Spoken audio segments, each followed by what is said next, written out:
Hello and welcome to a celebration of the Always an Escrow podcast with Serena Appel and Colby Burchin. Hello, Colby. 100, Serena. Can you believe it? My podcast partner. Congratulations, Colby. We have hit a huge milestone, and today we are celebrating with someone that has guided us from even before the beginning, and that is Cathy Heller.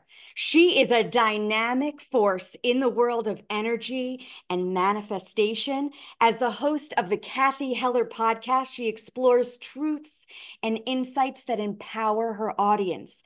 With her expertise as an eight-figure spiritual and business coach and best-selling author, Cathy inspires the masses to manifest lives filled with abundance, joy, and purpose. Cathy, welcome back to our show. We are so happy to be with you. You are such a force. You are the energetic equivalent of Meg Ryan and When Harry Met Sally, and you're like, whatever she's eating, whatever it is, everybody needs it. Just bottle it up. I am in awe of the amount of energy that you just poured through the last few minutes. Thank you for having me on. You guys are so adorable. So let's dive in. Okay. Well, I just want you to see what one of our, I don't know, what is like a podcast groupie. I don't know what you would call it, but they sent us a 100th episode cake. That is so Oh my gosh, with our adorable. logo on it. I love that. Logo. How cool is that? So we are getting to people's homes and they're listening to us for some reason. Because you guys are so uniquely gifted in the sense, I feel like everybody on some level, most people are like waiting to be invited to a party, so to speak, in their life. The two of you are your own party. Okay. Like you are the invitation. There's nothing that you're waiting for, right? It's just you're here claiming it, enjoying it, having a blast, and everybody else is caught in their head and caught in all the stuff. And when people spend time with you, they're like, what am I worried about? Why don't I just enjoy my life? Why don't I just soak this up? And so I think that's such an infectious, gorgeous gift that you give to other people. Cathy, I feel like that's when I see you and I hug you. You know, it's like when you hug Cathy Heller, it's an embrace and you feel it. And I love that. I like take it in. I feel like this is a bath bomb, but it's like love confetti hearts. I don't know what's happening, but I'm Okay. so here for it. Mwah. Thank you. Okay. So looking at what you have created and thinking back, what you would tell a younger Cathy to do or not to do starting a podcast, what would you tell that younger Cathy? That's a really good question. I interviewed a bunch of amazing humans. One of them is a man named Gary Zukav, who was actually the person that Oprah had on her show more than anyone else. I think he was on like 35 times. And he wrote a book called Seat of the Soul. And she said that that is like the book that changed her life. And when he was on my show, he said that people always talk about cause and effect, right? Like there's a cause that creates an effect. And he said, and it's not true. Cause doesn't create effect, intention creates effect. And I believe that that is so correct, that we live in a vibrational world, right? Like it really doesn't matter at the end of the day what someone's wearing or what car they drive, because the most impressive thing is like their energy. Like if someone says to you, you have great energy, that's it. Like that's the money shot. It's not about like how impressive your resume is or where you went to college or anything else. We live in a vibrational world where we're constantly exchanging and speaking to each other without even talking, just based on the vibe, right? Like that's what we're experiencing. And so that vibration, that intention, that energy moves. It literally splits the sea, so to speak. And so I I think that I've always been an intuitive sort of a person, but I think looking back, I would say to that person, that younger version of me, like, go get it, because it's not about the fact that when I started a podcast, I thought to myself, well, who's going to listen to it? I don't even have a social media account. I don't have an email list. I don't have a best-selling book. I'm not famous. I wasn't on some show. And again, it's like the Talmud says, words from the heart immediately enter the heart, which is kind of a similar comment, which is just like, it goes back to, if you have the right intention, that is a force. And when you put that in the world, it's done. Right? That's why all the people who've like moved history, you know, whether it's like Nelson Mandela or Dr. King, it's like, it was the energy, like that energy, like JFK, like he said, we're going to put a man on the moon. They didn't even know when he said those words, people were like, is he insane? We don't have the technology. Why would he promise that? And they called that, from that point on, they called that a moonshot, because he said something that was so beyond what everyone thought was possible. But because he set that as a new intention, they actually figured out how to create the possibility. He just had to see the possibility first. And so what moves the world, what changes humanity, what changes your business, what changes your marriage, what changes your life is always, where is the vision and what's the intention behind the vision? And when the vision and the intention are coherent, everything's done. And there's a world where people play in probability, and there's a world where people live in possibility. And it's, of course, hilarious the way God makes matches, because my husband lives in probability. It's all about the analytical mind. And it's almost like I don't have that. It's almost like I don't have that circuitry, because all I do is live in possibility.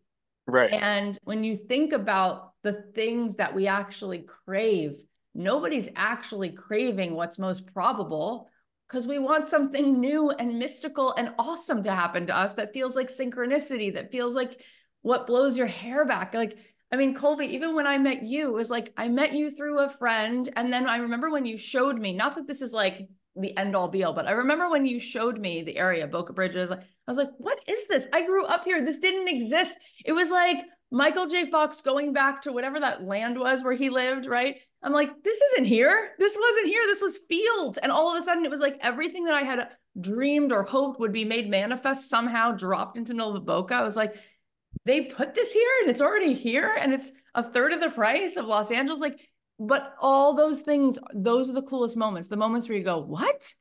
You won't believe what happened. None of that comes from analytical mind. None of that comes from probability. So if I would have thought about it from the analytical mind when I started a podcast, then I actually wouldn't have gotten started at all, because the analytical mind would have said, who are you to do this?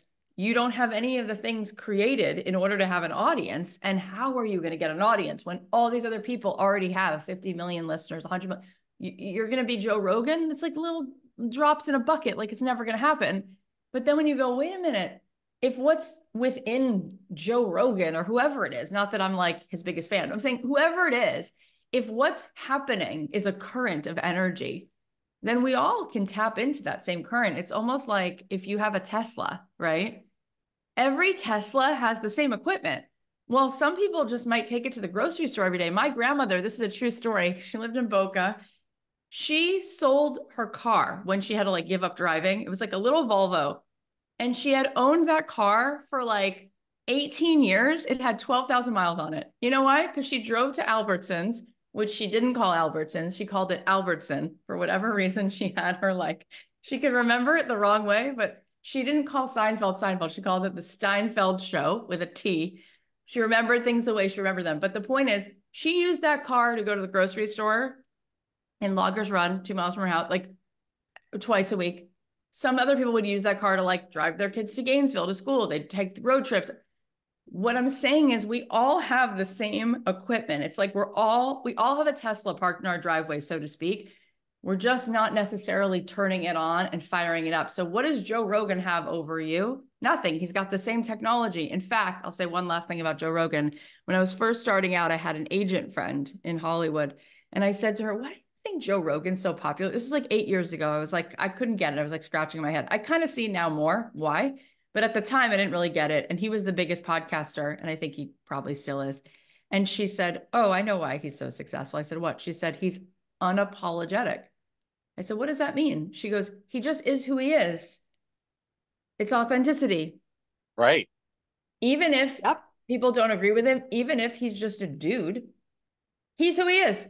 And people find that so refreshing. He's not trying to be someone else. So what I'm saying is, I think that what I would say to myself starting out, or anyone who's starting out anything, is you have all the things that you need. It's not the trappings of things outside of you that you need to make you successful.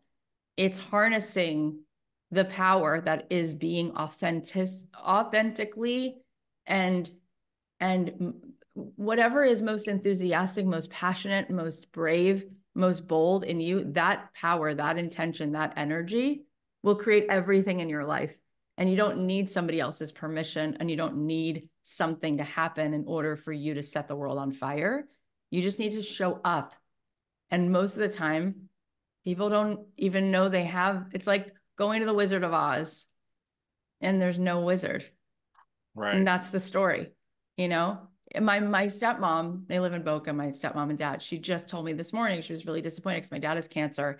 And they drove all the way to Tampa for this like doctor who maybe could, if possible, find another way. And she's like, it was really a big pitch for some like clinic that he has, you know, in Clearwater. And he wants us to move there and spend hundreds of thousands. And she goes, and I came back and said, you've had like, we're going to have to just keep doing what we know to be doing, right? Which is like all the things they're trying now. But I think that's what people hold somehow in their head. It's something outside of me that needs to happen. It's someone else who needs to do it. And it's like, do you know what you are? Do you know what you're capable of? And so I think now that I see that, you feel unstoppable. Wow. Yes. Totally tapped in. But you really help so many people tap into this very thing, which is our authentic selves, right? It is this feeling from within you. And you do this so well, Cathy, in so many of the interviews that you lead or that you're on. And you just like kind of, welcome us in this warm embrace to tell us, you know what? Tap into that light. And I'm inspired by you. You know that the masses are inspired by you. We are driving this ship, this podcast ship, with you in mind. So just know Oh, that you're in our back pocket. You have been.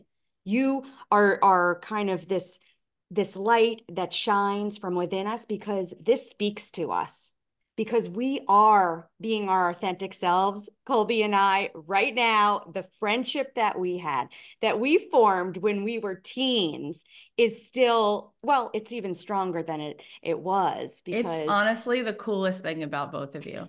Like he already has such a cool wife and he has adorable kids, but every time he adds something to the puzzle piece that is Colby that I didn't yet know, like when I met Melissa, I was like, stop it. Come on. This is your wife. Like really pretty and really smart and so down to earth. I was like, stop.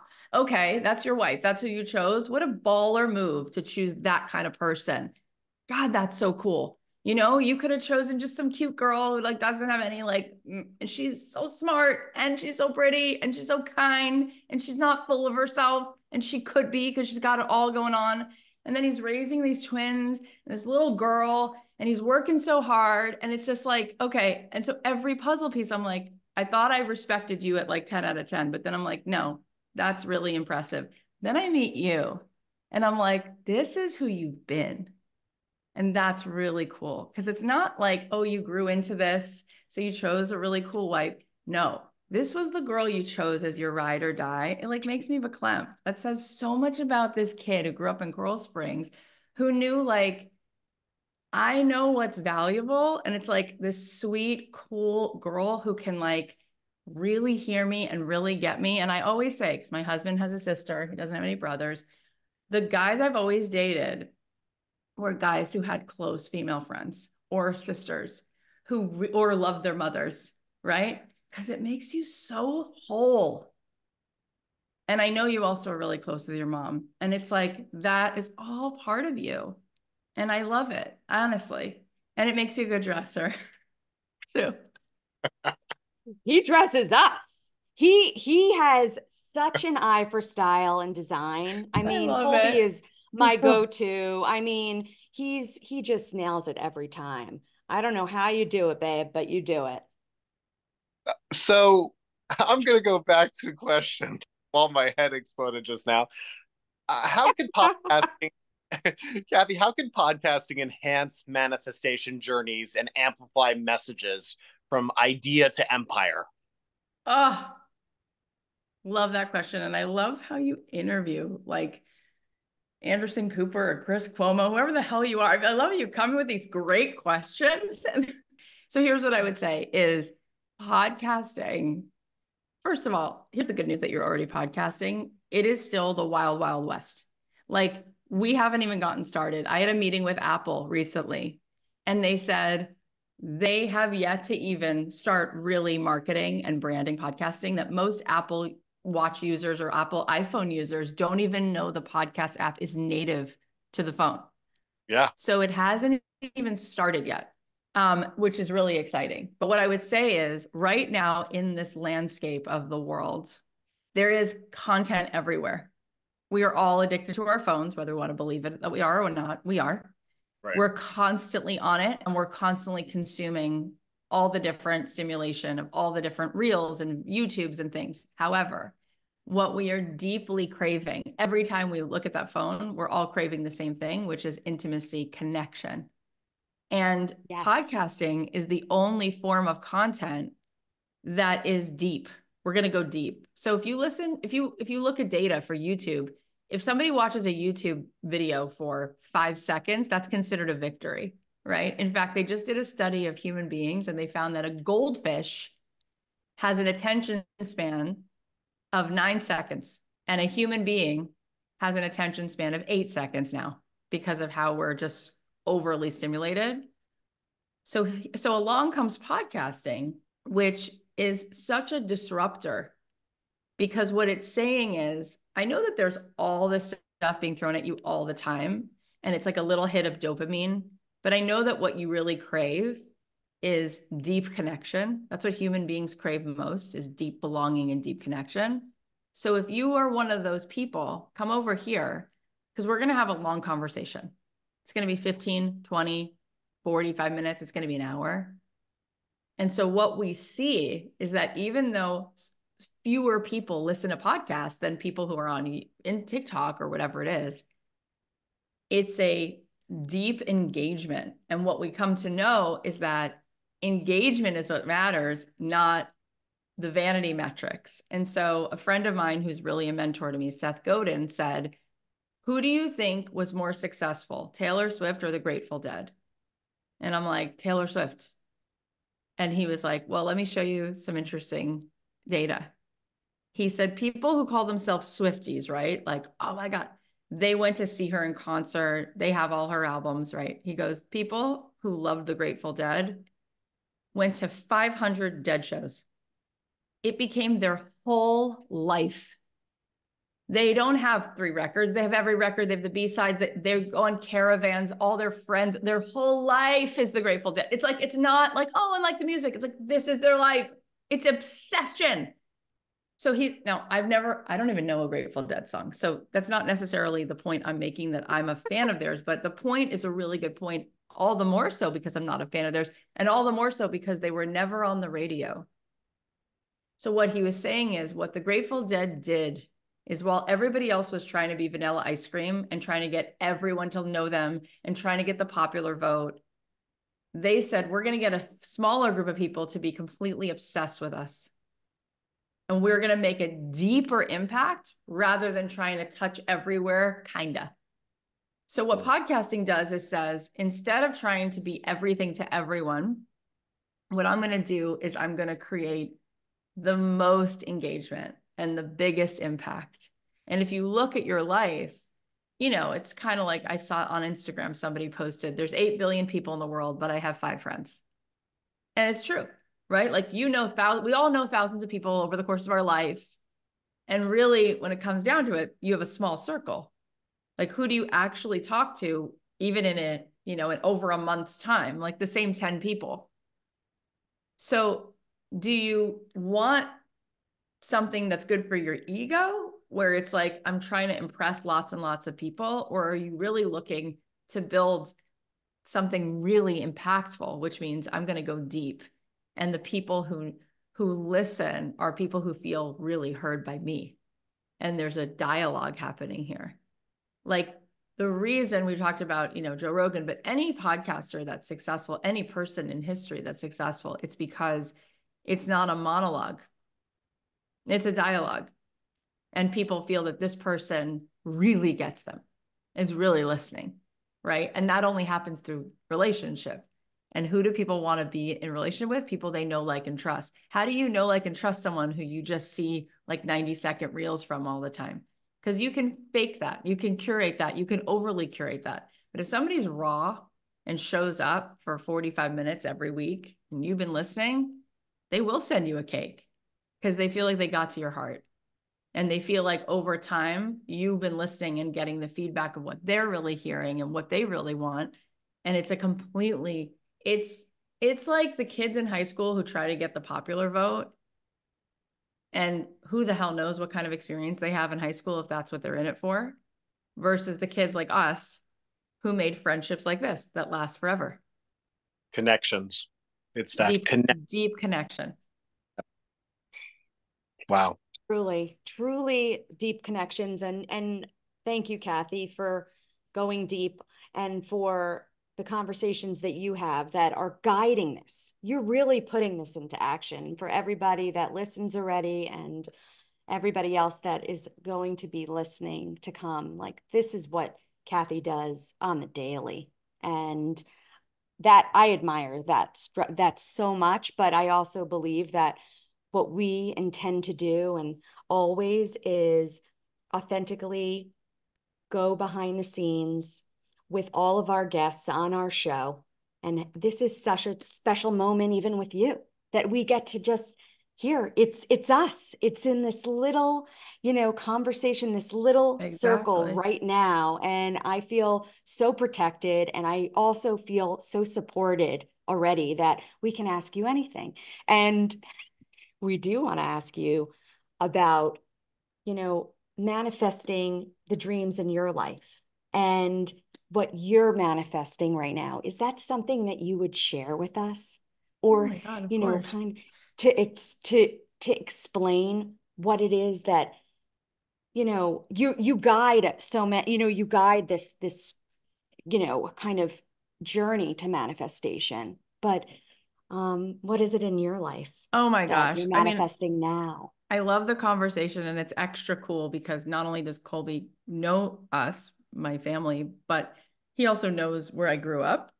So just to set the picture for you. So I grew up, my parents got divorced, and then my mom and I moved into an apartment in a little thing that Colby would know because it's right near where he used to live, called Arbor Oaks. That was my first job, right? I think I told you that. I was on the What? corner. Yes, 1994. Picture it. I feel like Estelle Getty in Golden Girls. Yeah, picture it, Sicily. Sicily, 1994. I was on the corner of Arbor Oaks and 441, waving with a lion suit on. That was my first job ever. Colby, that's insane because that's when I lived. We moved in there in like 95. I moved in there in 95. We were in the same complex. Can you imagine? Colby, I didn't know this. This is insanity. What? Was Yeah. that the one where you were up, were you up on the Uh-huh. second You, floor? I you can there? just picture it right now. I was there. Yeah. My apartment was near the car wash.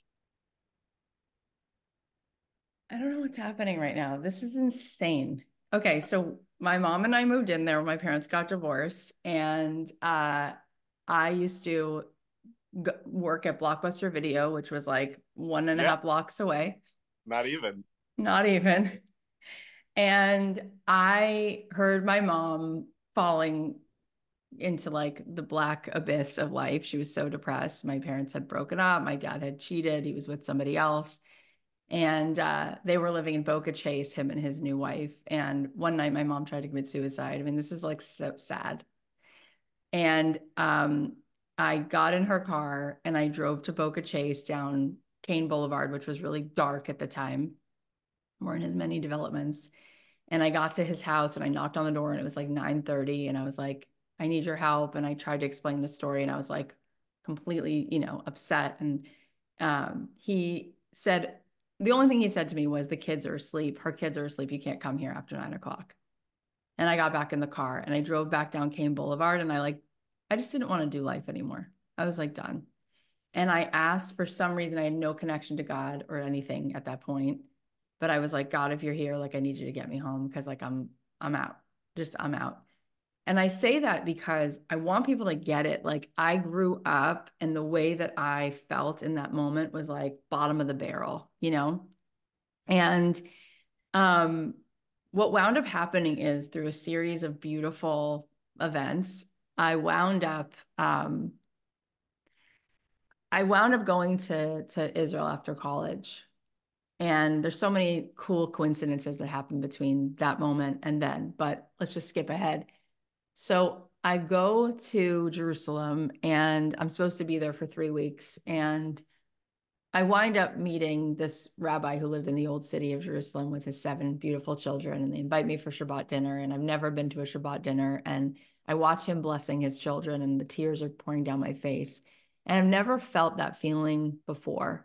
And I felt it many times since, but I thought, what is happening in this room right now? What is this feeling? And the feeling is love, right? The feeling is just like so much love. And I decided to stay, and I wound up staying for 3 years, and I lived in the old city of Jerusalem. And this rabbi happens to be really one of those genuinely amazing humans. So I learned a lot about Kabbalah and Torah and mysticism from him. And he has nothing to do with the Kabbalah Center or anything like that. And he's the most authentic version of this. So it's not like he's inside of any commercial sort of, branded way of teaching this. It's just the real deal. And he taught me how to manifest, and he taught me so many things. And I'll tell you a few of those things right now. He said, first of all, he said, you're a masterpiece because you're a piece of the master. And when we say Shema Yisrael, which means God is one, it means there's oneness, and we're all part of that oneness. And God, like Einstein said, the world is not made of 3D. Einstein said the world is 10 dimensions, right? And so we're all in this 10-dimensional sort of field of energy, and God is the source of it, but we're all connected. He said, if God was like the sun, you're a ray of that light. And then he said, I want to teach you how to have everything you ever wanted. He said the word Kabbalah actually comes from the Hebrew word lekabel. So Kabbalah means to receive. So he said, you and I, all of us were built to become vessels, built to become receivers. And how do we do that? It's like a radio. So what does that mean? He said, if you put a radio right next to you, first of all, you'd be amazed, although you now know how it works, but you'd be amazed if you never were on planet Earth before and someone put a radio down and 1 minute there's no music in the room. The next minute they turn it on, all of a sudden the music. Where did the music come from? Oh, well, the music was always there. It was hidden in plain sight. Well, what happened? Well, there was a receiver that could actually hear the frequency. Literally, right? That's what a radio does. But now, even cooler, when you have the radio, you get to decide if you listen to a baseball game or a salsa song or whatever. And he's telling me this, Colby and Serena, and I'm dying. I'm like, what is he saying? This is the most magical words. It makes so much sense. It's the most perfect metaphor. So I said, say more, right? And I said, say more for 3 years. And I lived there in the old city, walking on those 3,000-year-old stone streets. And he basically taught me that all of it is already here. All the music is already here. Every possibility, every potential, every gorgeous thing is already here. But you're in control of what you receive based on your vibration, based on your frequency, because frequency collects information. It has to be attuned. You have to have a receiver. You have to have an antenna that can hear the frequency. So basically, I learned and so much more from then, right? And so that kid, that's why I wanted to paint the picture and give you context, right? That kid who grew up that way tapped into that. Like I said earlier, we each have this like Tesla equipment. I am just like you are. We are each a vessel, and we have the capacity to be a vessel to receive all of it. So what does that mean? Well, Wayne Dyer and Deepak Chopra and Gabby Bernstein and everybody in the spiritual world has always said the same thing, which is we don't really ever get what we want, but we always get what we are. What it means is if you go into a guitar shop and there's guitars on the wall, and you pluck the C string on one guitar, all the other guitars, the C string on the other guitars will vibrate. Why? Because there's a scientific law of resonance in the universe, which is like attracts like. You resonate whatever you are the same vibration to. That's why we met. That's why we became friends. Other people, they just vibrate out of your life because you're just not a match. It's like Charlie Brown's mom talking. You don't hear each other. You don't connect. What do people say to each other? We're not on the same wavelength. Literally, you're not. That's why certain people, it's just like nails on a chalkboard. It's like, you're not the same matching vibe. It's never going to happen, right? And other people, you know why it works and you're not the same vibe? Because you're harmony for each other. Like Melissa and you, like my husband and me. It's like, for whatever reason, he's got the other notes in the chord that my chord needs, and I've got the notes that he couldn't live without. He would be suffocated, right? So it's like we kind of help each other become the fullness of that vibration, but it is a match. Certain colors don't go together, certain colors clash, certain colors go together because the vibration actually works. So he taught me all this. So what I'm telling you is I literally moved to Los Angeles after 3 years in Israel, never knew a person here, didn't know what I was going to do, but I knew I had the tools because I knew that the manifestation comes from, if you get what you are, then your job is to be as high a vibe as possible. Skipping down the street like Tom Hanks in a romantic comedy after he just met the girl and he's like bopping around. Like, when you are loving and high vibe and everything is a magnet to you. So I come to LA, know nobody. Of course, first dinner, I'm here. I get a job, a roommate, and a boyfriend first night. Literally, all was offered to me, right? Get the job, then move to this job, then move to the next thing I know, I'm making millions of dollars from nothing, right? No one, nothing. And having a blast. And you know why? Because they didn't need the millions of dollars to come in order to have a blast. You have to have the blast first. You go first, the universe responds. So that's manifesting. There's never been a day where I'm just like, oh my God, I can't have it, so therefore I can't be happy. It's like, I'm enjoying it. I'm happy. I'm having fun, period. And then all these cool things will happen. So we could talk for hours about that, but that essentially is why I say to people, you're making this so much harder than it needs to be because you're pouting, because you're negative. It's like, it's physics. If I take anything, a box of matches, a pen, and I drop it, it will fall. Why? Because gravity is consistent. Your vibration is the skeleton key. You are what opens the door. You've got to have this vibe in you that is healthy, happy, vibrant, generous, loving, and it's a magnet for all the possibility. That's it. Well said. And so true. Okay. So you have a very hot social circle now, I've been noticing, That's true. including me. Mm-hmm. Do you ever pinch yourself and say, wow? I do, actually. It happens all the time. Like, my husband and I, for years, our favorite TV show was Curb Your Enthusiasm. And now, like, those are my friends. And again, how did that happen? It's ridiculous synchronicity. Like, I wound up becoming friends with Cheryl Hines through my podcast. And then I moved, I won't say the street, but then I happened to move next door to her. What the hell? I didn't intend it. And when I found out, I was like, oh, that's so cute. But then she dropped a welcome basket at my door and we started hiking. And I don't know, it's like everything in my life is taken care of in a way where it's bizarre. I'll think of something like, I'm obsessed with the pentatonics. Some people love them, some people have no clue who they are. And I go to this thing in LA. I was like, gonna go, not gonna go. And who's sitting in front of me is Mitch Grassi from the Pentatonics. And we wind up becoming friends.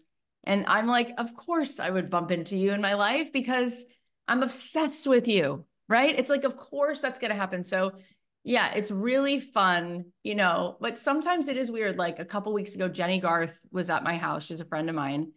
And I said to her, I just have to say, it's so weird. Like, I was 12 years old watching 90210, and now we're just friends. Like, it's like, and it doesn't matter. It's so weird. None of it matters. Right. But yes, I do have those moments where I'm like, this is so strange that this person is texting me and asking me, for advice or like, I don't know. It is bizarre and really fun. And it's also really eye-opening because everyone I've met and befriended, whether it's like Matthew McConaughey or Deepak Chopra, or they're they're all just like us. They all have Yeah. moments of being very insecure. They all have moments where they're just in it, they're in the struggle. And it's fascinating. Like in most of those relationships, I'm the one giving the pep talks, you know? So it's interesting.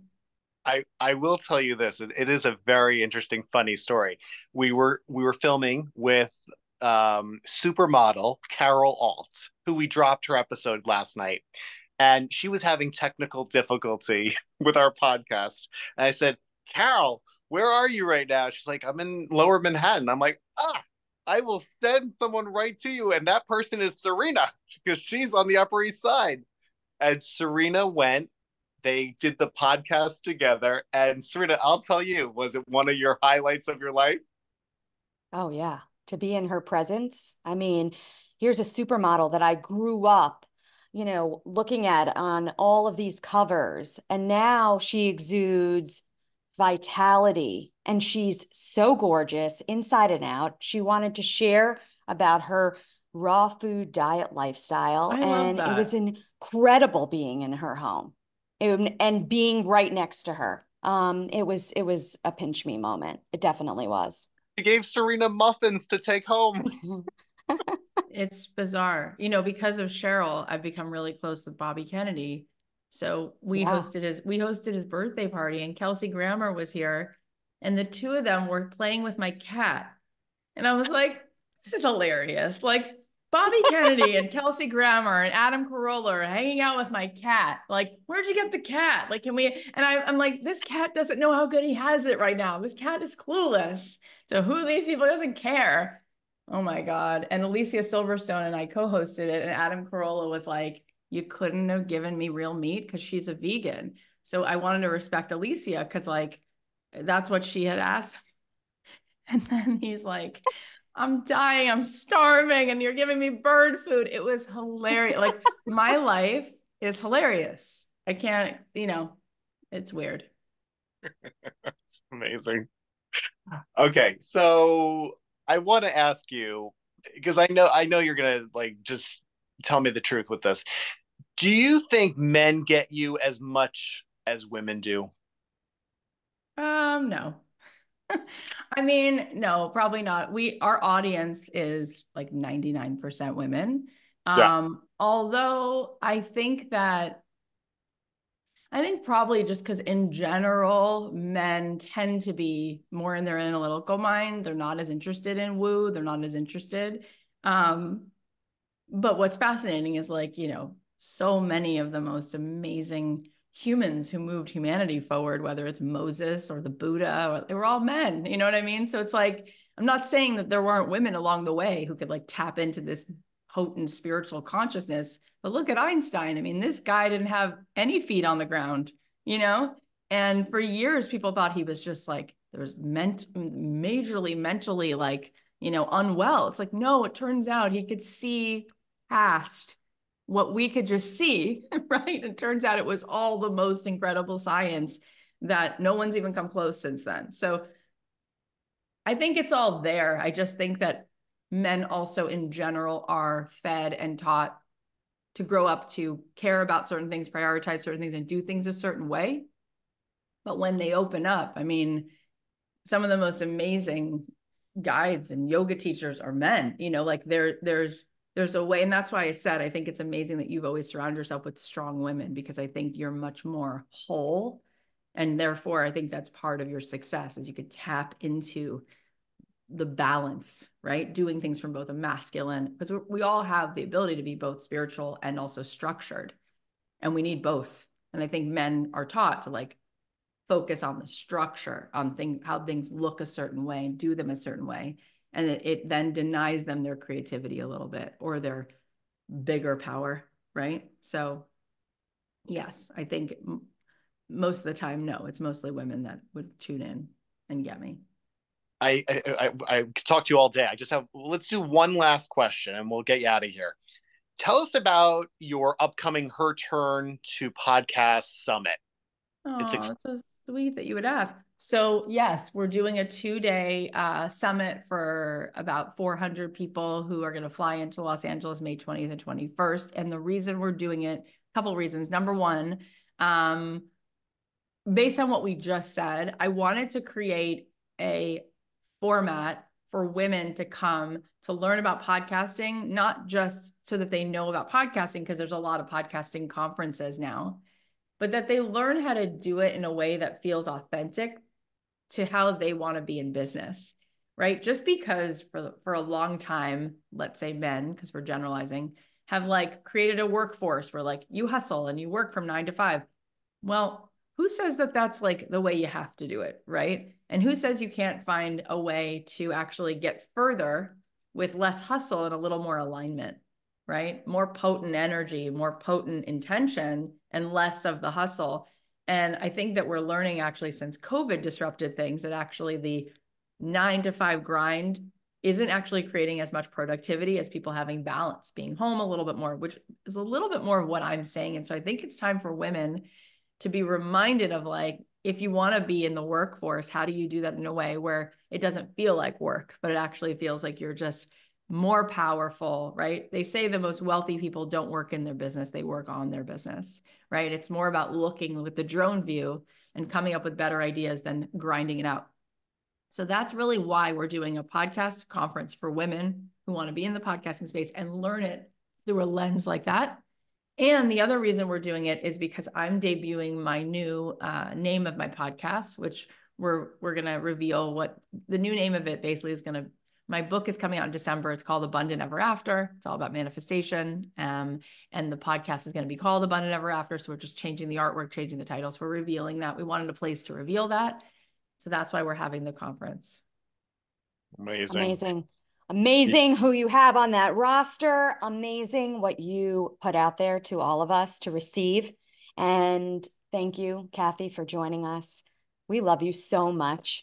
I love you. You guys are love. You're all love. All you do is well up with yummy love and sweetness. And so it's so fun to be around you and so happy that you're doing it. And I feel like that cake is not just a little cake. It's a reminder that if one person cared about you that much to send you that, then that means keep going. And I'm so happy to just continue to support you. And if you have a clip of this, I'll share it and I'll send some love your way. And the world needs this. The world needs two people to just show up with enthusiasm. You know, enthusiasm is the most infectious thing. It lights up in the brain more than any other quality because it's contagious. So keep your enthusiasm going because the world really needs it. Well, we couldn't think of a better person to spend our 100th episode with than you. And it's because of you we have started this. So thank you. We love you. And you truly are amazing. So how could people follow you and find you? Just so if they aren't following you already, tell our audience. You could go to Instagram, Cathy.Heller on Instagram. You can come to the podcast, the Cathy Heller podcast for now. And there's so much yummy, helpful, free content and stuff that you can play with there. Awesome. Thank you, Cathy. Love you. Mwah.